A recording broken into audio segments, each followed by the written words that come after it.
What if I told you that 600 men spent an entire year digging tunnels with spoons and bed slats while German guards walked directly above their heads, never suspecting that the greatest prison break in history was happening right beneath their boots?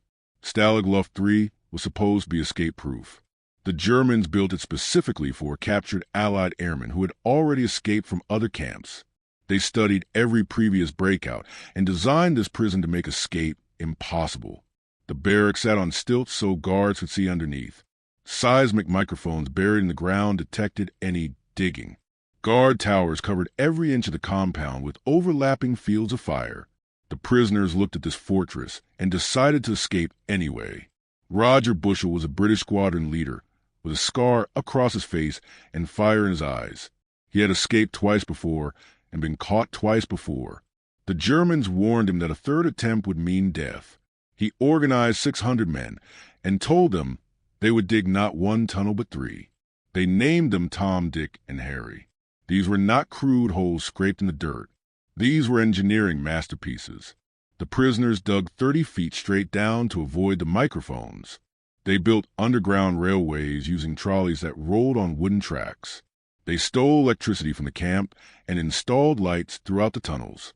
They created air pumps from kit bags to keep diggers breathing hundreds of feet from the entrance.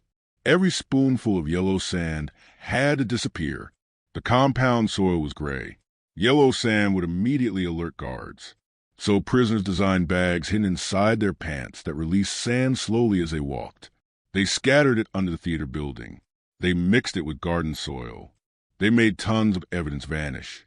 For 1 year, this operation continued. Forgers created fake documents.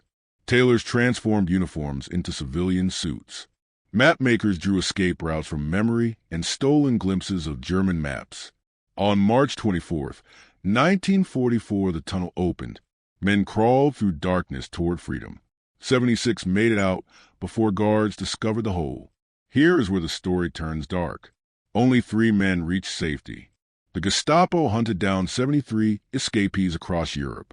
Hitler was so furious that he ordered 50 of them executed, shot in fields and roadsides, murdered in violation of every law protecting prisoners.